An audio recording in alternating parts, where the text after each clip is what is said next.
있고요. 그리고 안창호 선생님이 이제 이 중앙총회장을 만들었는데 선거를 했는데요. 하와이 대표로 와보신 윤병구 선생님이 총회장이 돼요. 안창호 선생님보다 표를 많이 얻으셨어요.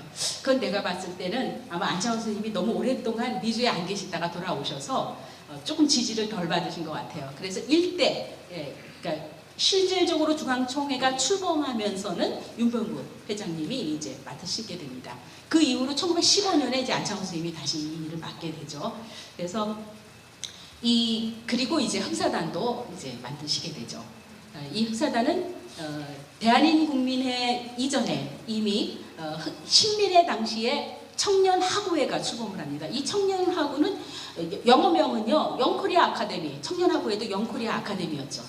원래 그 청년하구회라는 말 자체가 일종의 영코리안 아카데미인데 이제 흥사단은 이제 안창호 선생님이 특별한 의미를 갖고 이제 이름을 바꿨지만 영문명은 그대로 이 청년하구의 명을 그대로 가져가셔서 이제 되지만 뭐 잘 알다시피 뭐 우리가 흥사단은 너무나 유명한 단체이고요.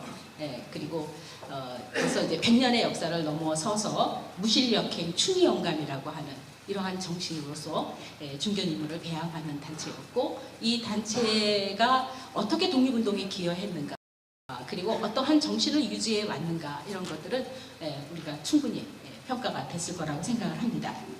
자, 그래서 이 태동실업회사 당시에 이 주식이에요. 이 주식들이 만들어졌고요. 이것은 이제 이 복밀산이 이렇게 개척이 되고 있다라고 하는 것을 일본 외무성이 보고를 한 건데요. 당시 김성무 선생, 미주에서 파견된 김성무 선생 같은 경우는 복밀산에 편지를 할 때는 이렇게 막 구체적으로 하지 말라라고 하세요. 난 참 안타까운 게 뭐냐면요. 구체적으로 해야 오늘날 우리 자료를 보는 사람들이 좋은데요. 그런 거 일본에 정보가 들어가니까 구체적으로 하지 말고 이렇게 해라. 이런 식으로 하셔서 이런 자료들이 많이 안 나오는 거. 하지만 이제 오히려 일본이 밀정들을 통해서 이 지역이 어떻게 한국인들의 독립운동 기지로 개척이 되고 있는가를 보고한 문서들이 꽤 나오고 있습니다. 자, 그리고 부미실업 주식회사의 영수증과 담당 증서인데요. 이런 것을 통해서 그 정치적 그 외교 필요, 정치 필요, 그리고 경제 실업의 중요성 이런 것들을 이제 많이 얘기하십니다. 그런데 이것이 동시에 다 하는 것이 어렵다면 뭐부터 먼저 선택할 것인가? 실업이라고 말씀하십니다. 경제적 실력을 먼저 갖춰야 된다라고 얘기를 하죠. 그래서 이제 그 공립협회는 결국 하와이 한인 합성협회와 통합을 해서 1909년 국민회로 결성이 됐고요. 전명훈 장인이라는 사건 이후에 북미 대동보국회와의 통합이 계속 거론이 됐거든요. 그래서 1910년 대한인국민회가 출범을 하게 됩니다. 그리고 이제 중앙총회를 결성을 해서 이제 중앙총회 산하에 북미지방총회, 하와이지방총회, 그리고 만주지방총회, 시베리아지방총회 만주에는 간도에도 총회가 있었고요. 상하이에도 있었습니다. 근데 이제 이런 것들이 너무 이제 어렵고 하니까 이제 정리가 돼서요. 그 외 멕시코나 쿠바에는 이제 지방회들을 두게 돼서 이 중앙총회 조직을 이제 재편을 하게 됩니다. 이것은 정말 그 당시에서는 상상도 하지 못했던 전 세계 한인 동포 사회의 대동단결을 위한 연락망을 구축했고 그리고 이 독립운동을 총지휘했다라고 하는 점과 또 위대한 점이 뭐냐? 이들이요 다 자치 규정을 갖고 있습니다. 근데 이 자치 규정이요 획일적이지 않아요. 지방마다 다 사정이 다르잖아요. 러시아 사정이 달라요. 이 대한인국민회가 러시아에 들어갔을 때 제일 힘들었던 점이 뭐냐? 러시아 제국이 대한인국민회에 신경을 많이 써요. 저거는 미주의 세력들이다. 미국에 있는 세력들이 들어오는 것이고 그들은 대부분이 공화주의자들이다. 그거는 러시아 제국을 위협하는 거죠. 러시아는 황제의 국가인데 그리고 그들은 러시아는 그리스 정도의 국가인데 저들은 미국의 감리교와 장로교를 전파하는 사람들이다. 그렇기 때문에 저들은 굉장히 위험한 분자들이다. 그리고 또 일본도 또 거기에 도와주는 거죠. 너희들이 이 사람들이 위험한 사람이니까 러시아에서 독립운동이나 민중운동 하는 것들을 막아달라라는 요청을 계속합니다. 그런데 러시아는 계속 사실은요 일본의 이러한 요구들에 대해서 참 유보적인 자세를 취했어요. 1차 세계대전이 일어나면 변하긴 하지만 왜 했냐면 어쨌든 러일 전쟁에서 러시아가 패배했기 때문에요. 이들은 다시 한번, 그래서 한반도로 포기했잖아요. 원치 않았지만 포기할 수밖에 없었었는데 만주에 있어서도 동청철도 권리만 가졌지 남만주 철도 주식회사의 남만주 철도의 부설권을 일본이 뺏어가 버린 거예요. 그러니까 일본의 세력들이 러시아에서 더 크게 작용하니까 러시아가 이러다가 우리하고 한바탕 또 전쟁이 일어날 수도 있지라는 경계심과 적대심이 있었어요. 이것을 우리 한인들이 혜택을 받은 거죠. 그래서 어떤 정보들이 있었을 때는 오히려 러시아의 저기들이 정보를 줬어요. 우리 한인들한테. 그리고 뭐 추방을 시켜달라. 특히 이제 안중근 의거가 일어났을 때요. 하얼빈 국민의 지방총회가 있었어요. 하얼빈에. 이것을 주관했던 사람이 김성백이라는 분인데요. 러시아가 그때는 몰랐는데 알고 보니까 안중근 의거를 주도했던 것은 국민의 하얼빈 지방총회 세력들이더라. 그러니까 이들을 전부 다 러시아 하얼빈 영리에서 내쫓아달라 이렇게 요구를 해요. 근데 그 사람은 내쫓지 않습니다. 러시아가. 왜냐하면 이 하얼빈 동청철도는요 쭉 블라디보스톡에서 만주리까지 연결이 돼서 저기 시베리아 철도로 연결이 되는 철도 노선인데요. 이 철도를 공사할 때요 엄청난 우리 한국인들이 노동자로 철도 공사에 동원이 됩니다. 왜냐하면 먹고 살 길이 없는데 이제 인력이 필요하니까 러시아에서 그 당시 조선 사람들이죠. 조선 사람들을 썼거든요. 그러다 보니까요 철도가 완공이 된 후에도요 한인들이 그냥 거기서 정착을 해버린 거예요. 그래서 이 동청철도의 역 내에 다 만주 지방회가 만들어진 거예요. 네. 자, 당시 대한민국민의 중앙총회 임원들이라고 할 수 있는 분들이고요. 그리고 한일합성협회가 국민회로 통합이 됐죠. 네, 그리고 바로 이 합성협회 사람들이 바로 하와이 지방총회 회원이 되는 거예요. 여기 보이는 홍원 선생 같은 경우는 하와이에 계셨다가 나중에 이분이 북미로 이주하셔서 신한민보 주필을 하시면서 대한민국민의 발전에 크게 역할을 하시게 되죠. 자, 그리고 이 북미 지방총회 한인감리교회가 여러 가지의 사무실 역할을 많이 하셔서요. 장인환 의사가 이제 나중에 이제 감옥에서 풀려나셨을 때 여기서 환영회도 열린다든가 이런 역사를 갖고 있습니다. 자, 그러면 이제 어떻게 그러면 우리의 국권을 회복할 것인가? 우리가 무엇을 중심으로 해서 준비할 것인가? 여기에서 두 가지가 이제 얘기가 됩니다. 군인을 양성해야 된다. 그래서 군인 양성은 전쟁이 언제 일어날지 모르지만 우리의 청년들이 아무런 준비 없이 있지 말고 항상 군인으로서의 이러한 자질과 사관 교육을 받아야 된다는 거죠. 그래서 처음 1908년 애국동지 대표회라는 것이 미국에서 열리게 되는데요. 이때 군사학교 설립이 결의가 됩니다. 그러니까 저는 놀라운 거죠. 우리 한국의 독립운동사에 많은 역사가 있는데 그 출발은 항상 재미한인으로부터 시작이 된다는 거죠. 그리고 10년에는 대한민국민의 조직 안에 연무부가 설치가 돼서 나중에 이제 대조선 국민군단이 여기서 출범을 하게 되죠. 그 외에도요. 롬포기니 클레어몬트니 많은데 한인들 학교에서 이 군사교육을 같이 받습니다. 그러니까 이것은 이제 한인들이 이러한 합의를 하고 이것을 실시한다 하면은 이들이 그러한 조직적으로 아주 움직여 갔다라는 것이죠. 그리고 또 교육을 중시해야 된다. 교육은 멈춰서는 안 된다. 그런데 이 교육이 그냥 알아서 하는 게 아니라요. 이 교육이 대한민국민회가 공립학교라는 개념으로 한인이 있는 교회나 이런 데서는 반드시 국어학교를 만드는데 이 국어학교는 이제 국민회의 공의로서 이제 만들어지게 돼서요.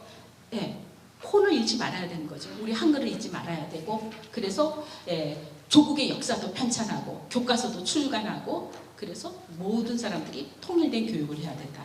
그래서 군인 수진이 국민 개병인이 이런 교재들이 만들어진 게요. 만주 지역에서 명동학교 같은 데서도요. 미국에 그걸 요구하죠.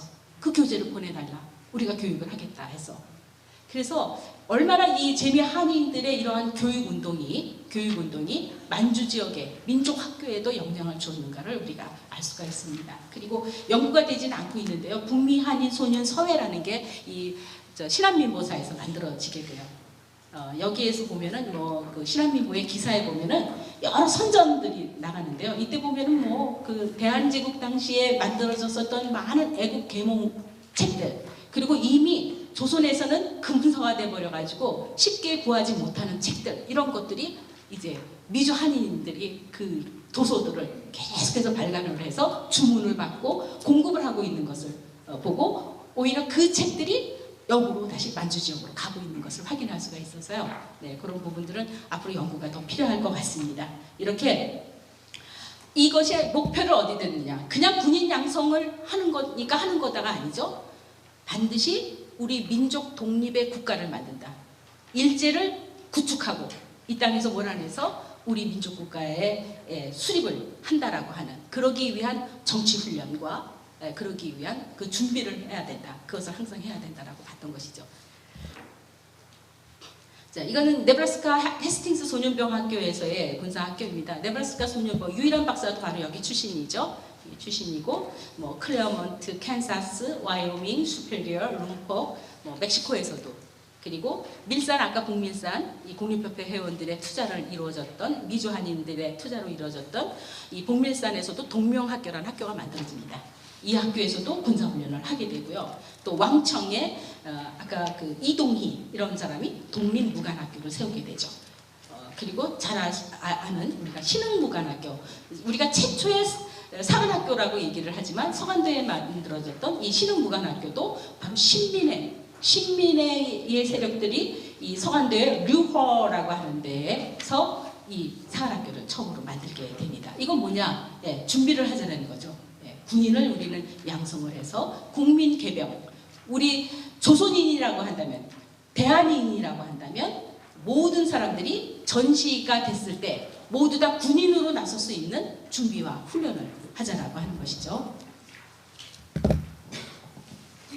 자, 그리고 클레어먼트 한인 양성소, 이건 여러 가지 용도였습니다. 외국어를 더 잘 하기 위한 방법도, 유학 온 학생들에게 안정된 어떤 교육 환경을 제공한다라든가 많은 용도가 있는데요. 이때는 대한인 국민회가요 성적 관리 다 했습니다. 대한인 학생들 유학 와가지고 유흥에 빠진다든가 허튼 짓을 하는 학생들한테는 반드시 너희 조국을 찾아야 된다라고 경고를 하죠. 그래서 참 그 하와이에서도요, 하와이에 가면 그 하와이 한인들이 남긴 리포트들이 있어요.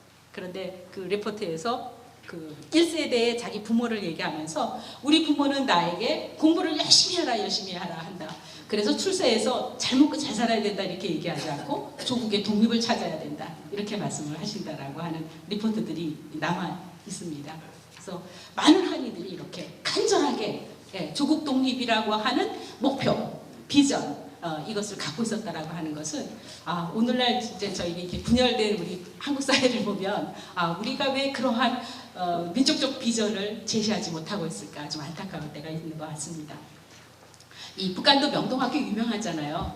네, 명동천의 명동학교는 이 북간도뿐만 아니라 만주 지역의 민족교육의 모범이 되는 학교입니다. 바로 이 학교도 재미 한인들이 이 학교 건물을 짓는 데 건축 모금을 하게 되죠. 이대휘 선생이나 이런 사람들이 건축 모금으로서 그러니까 큰 영향을 많이 주었다라고 얘기할 수 있고요. 멕시코에서도 국어학교가 만들어집니다.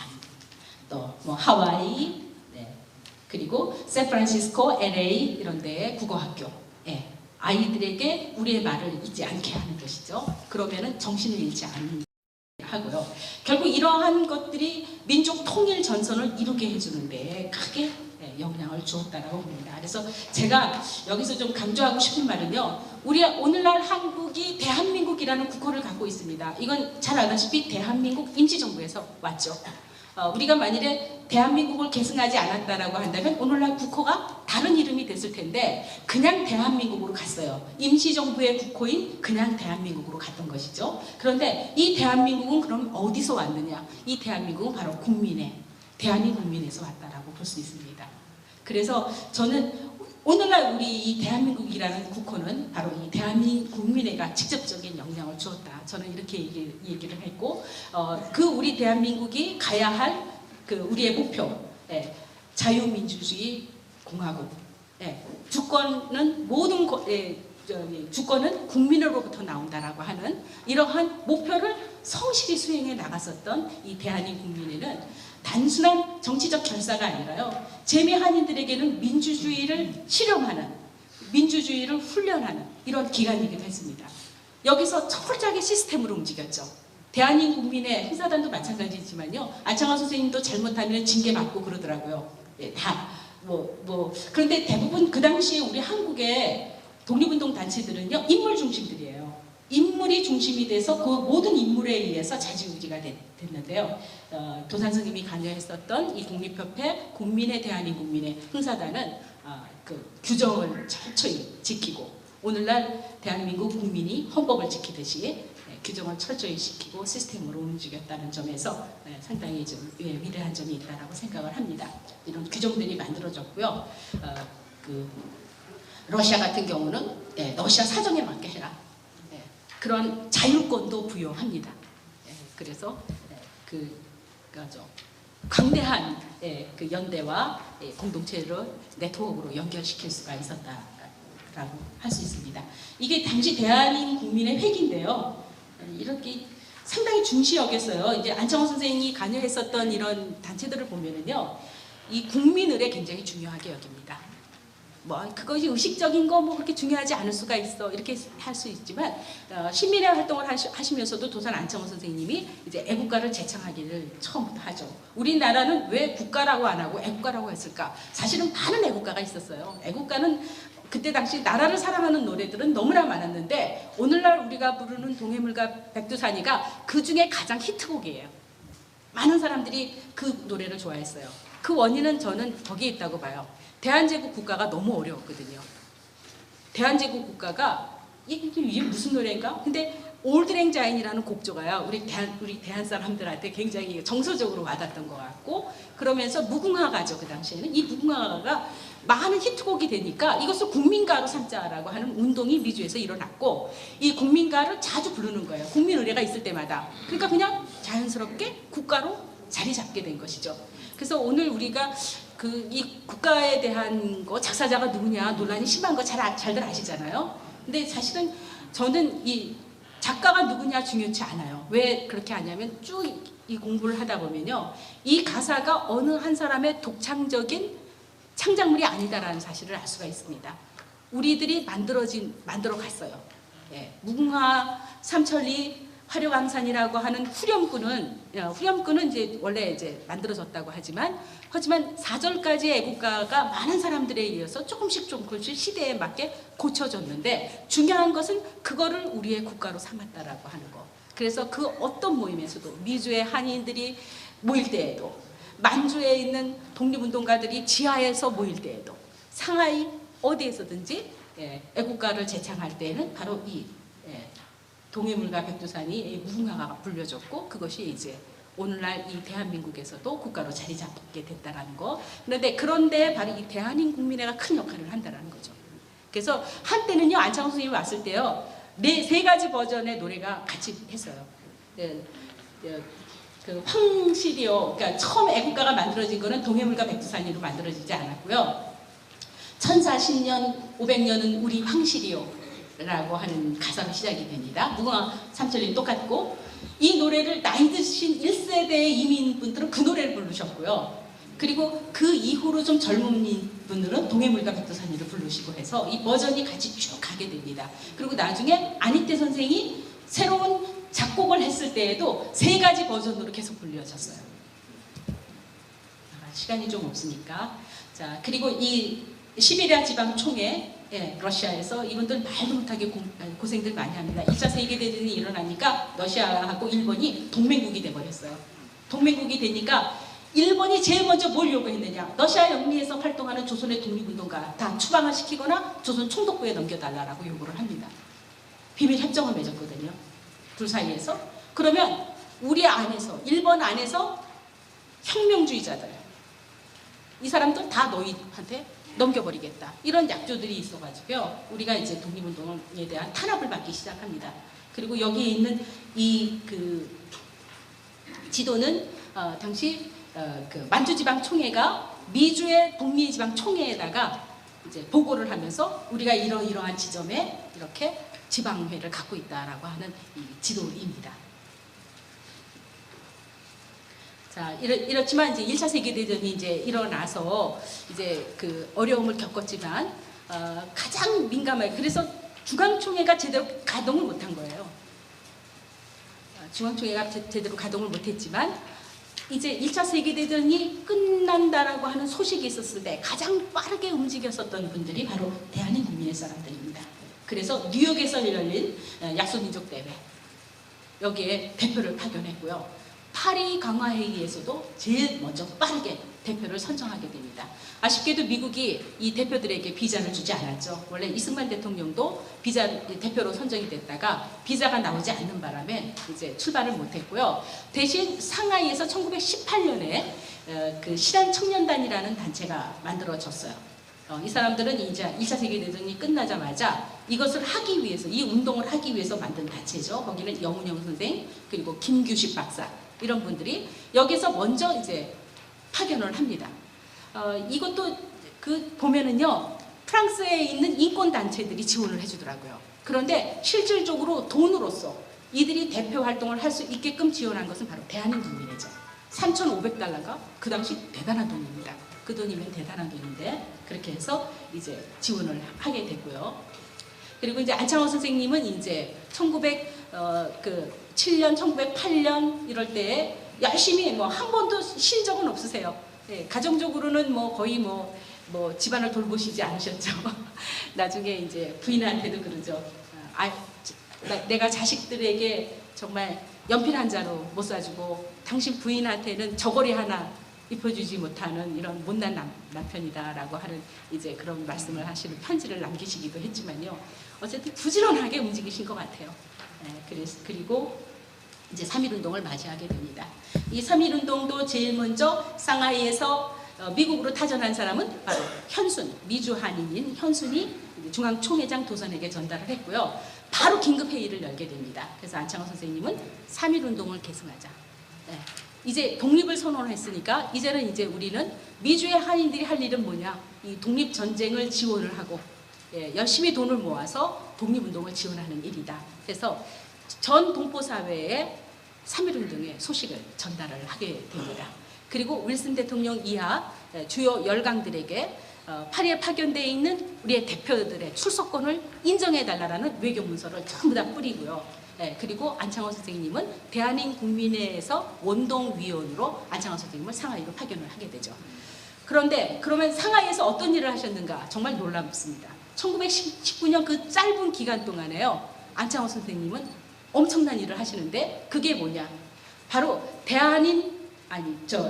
대한민국 임시정부가 왜 정부이냐, 많은 사람들이 공격을 하죠. 그건 한 단체일 뿐이야, 정부로서 역할을 하지 못했어, 이렇게 얘기하지만 안창호 선생님은 이 대한민국 임시정부가 왜 정부인가, 정부적인 외형과 정부적인 법과 이런 모든 것들을 갖추게 하는데 안창호 선생님의 아이디어, 이것은 좀 미주에서의 경험이었겠죠. 미주에서의 경험이 직결됩니다. 그래서 안창호 선생님은 의정원을 굉장히 중시합니다. 즉 의회죠. 그래서 모든 결정은 의회가 입법을 하게끔 하고 그 입법에 의해서 행정이 움직이게 하는 이런 체제를 대한민국 임시정부에 도입을 하게 되고요. 그 외에도 뭐 독립운동 방략을 수립을 하고요. 그리고 이때 그 비행기를 이용해야 된다. 1차 세계대전을 지내보니까 비행기가 얼마나 중요한 역할을 하는지 모르니까 우리도 이 비행기를 써야 된다 해서 나중에 이제 20년에 윌로우스에서 비행사 양성소가 만들어지는데요. 사실은 이게 대한민국 임시정부 군사위원회 소속입니다. 그런데 미국에서 그렇게 할 수 없으니까 비행사 양성소라고 하는 학교 형태를 띄었지만 실은 임시정부의 공군이다라고도 볼 수가 있죠. 그리고 내무총장 겸 국무총리 서리로 취임해서요, 헌법 법률을 제정하고 연통제 교통국이라고 하는 연락망을 구축했고요. 국제연맹에 제출할 수 있는 우리의 역사를 편찬을 했고요. 독립신문을 발간을 했고 대한적십자회를 결성을 하게 됩니다. 그래서 지금 이건 파리 강화회의의 대표들이고요. 그리고 이 3.1운동이 일어나고 나서 미주 한인들의 독립의연금 모금 명단 지금 다 있죠. 누가 얼마 내고 신한민법이 다 공시가 되고 정말 대단한 것 같아요. 왜 대단하냐 하면 믿음을 주는 거죠. 이런 것들이 누가 횡령을 한다든가 사라지는 게 아니라 모든 사람들이 자랑스럽게 나의 이름을 확인할 수가 있죠. 내가 얼마를 냈다라는 것이 다 공시가 되고 이러한 장부들이 전부 다 지금 남아있죠. 그래서 지금 이런 자료들, 국민의 자료들은 현재 지금 도산 안창호 기념회가 이 자료들을 갖고 있는데요. 이거는 개인의 자료가 될 수 없다 해서 국가기록으로 지금 지정이 돼 있습니다. 그리고 많은 의연금들 이런 것들. 21예금은 뭐냐면요. 수입의 20분의 1을 내는 거예요. 근데 20분의 1만 내면 끝나느냐? 그게 아니죠. 독립의연금, 애국금, 임시정부 지원금, 대표의연금, 인두세. 미주한인들은 정말 자기 수입의 반 이상을 더 낸 것 같아요. 정말 대단한 건데 과연 요즘에 우리가 그렇게 할 수 있을까? 나라가 위태롭다고 해서 우리의 수입의 반 이상을 낼 수가 있을까? 이런 점에서 정말 존경스럽다라고 얘기할 수가 있습니다. 자, 그래서 안창호 선생님이 상하이로 가게 됐고요. 그리고 외교, 임시정부 중요한 것은 뭐냐면요. 대한민 국민회는요 대단해요. 임시정부가 출범하자요. 자기가 여지까지 임시정부 역할을 했던 것을요 전부 다 내려놓고 임시정부를 분배합니다. 그래서 1945년 8월 15일 재미한족연합위원회까지 계속 나오는 게 뭐냐면 대한민국 임시정부를 봉대한다라는 것이 제1의 슬로건입니다. 그러니까 지금처럼 너보단 내가 잘할 것 같아. 너는 이제 뒤로 물러서가 아니죠. 이런 것들이 국민의 공공성을 엿보아 주게 됩니다. 물론 이제 국민위원회하고는 나중에 인투세를 걷는다든가 이런 독립운동 자금 때문에 좀 많은 문제가 생기기도 하지만요. 자, 그래서 미주 한인들이 모아준 돈을 갖고 도산 안창호 선생님이 자랑스럽게 임시정부 첫 청사를 태극기를 걸고 첫 청사를 마련할 수가 있었습니다. 그리고 아까도 얘기했지만 이 임시의정원이 모든 것의 최고가 되죠. 그래서 다 안창호 선생님이 그리고 상해 인성학교를 공립학교로 만들게 됩니다. 원래 기독교 학교였는데요. 독립신문도 참관했고 이 독립신문의 기록도 대단합니다. 이게 굉장히 어려웠거든요. 그래서 뭐 중간에 종간이 되기도 하고 뭐 이렇게 그랬죠. 휴관이 되기도 했었지만 이것을 끝까지 이어 나갔고요. 그리고 임시사료 편찬위원회라는 것을 만들어서 사료집이라는 것도 만들었고요. 그리고 대한인 적십자회를 만들게 됩니다. 적십자회는 원래 1909년에 일본 적십자회로 통합을 시켜버렸거든요. 1905년 대한제국이 제네바의 적십자에 가담을 했어요. 그래서 우리가 독립된 국가로서의 적십자 활동을 했는데 일본이 1909년에 대한적십자회를 없애버렸거든요. 그런데 이제 저희가 다시 이걸 살린 거는 뭐냐면 독립전쟁을 준비를 하면 적과 아군을 구분하지 않고 이 부상자들을 치유하고 하는 이러한 것이 필요하다 해서 간호원 양성소도 출범을 했습니다. 그리고 또 안창호 선생님이 계속해서 했었던 것은 이상촌 건설입니다. 말이 좀 이상촌 건설이라고 하지만 모범촌을 만들어 나가려고 하는 거죠. 왜? 우리의 국민들은 다 제만 한인들이죠. 블라디보스톡의 한인들. 그런데 그들이 생활적 근거가 없이 떠돌아다닌다면 그들은 항산을 할 수가 없잖아요. 그러니까 제일 먼저 이들을 안전하게 정착시키는 일이 중요하다고 보시는 거예요. 그래서 그들이 국민적 의무를 다할 수 있게 하는 그래서 이런 모범촌 운동을 계속 전개해 나가시게 됩니다. 그리고 1925년에 미주를 방문하시죠. 그때 시카고 대학교 한인 유학생들과 아주 치열한 담화를 하시면서 독립운동 방향에 대해서 서로 논의를 하셨습니다. 그리고 가족하고는 헤어지죠. 다시 이제 상하이로 돌아오셔야 됐기 때문에 이때 안수한 여사가 필령 랄프를 임신을 하죠. 랄프를 임신해서 랄프는 아마 평생 아버지를 보지를 못하게 되는데요. 랄프 선생님.